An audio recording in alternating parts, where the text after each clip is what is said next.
Zoom's a great name. Year over year, last year, up over 130%.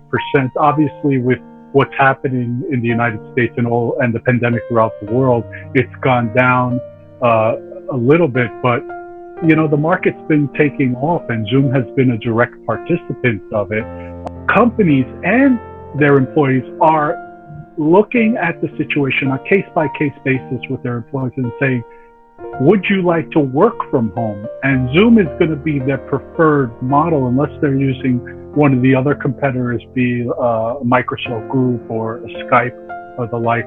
But Zoom has really found its niche in this market right now. So regardless of whether people go back to work or not, I find that a lot of employees, a lot of people that I've talked to, including myself, are using Zoom.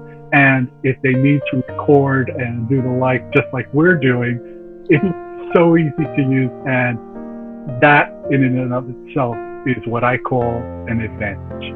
Stock prices, I don't want to say fairly valued. I see there's potential for the stock to grow at least 8 to 14% in the next 12 months.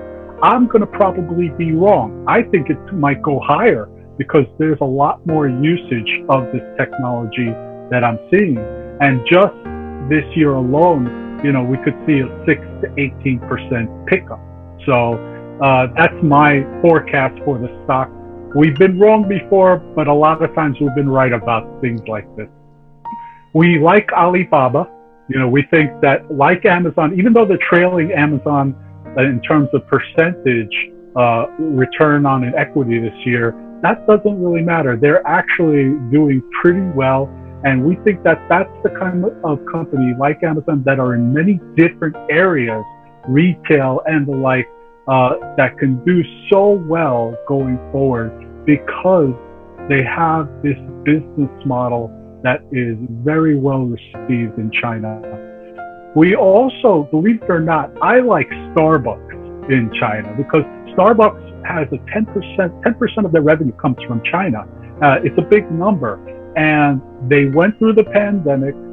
That bodes well, not only for them in China, but here in the United States, that they're going to hit the ground running once the reopening is happening and things are moving forward. They're going to take advantage of that in many different countries, not only the US and China. So I see a big move on the upside for them as well.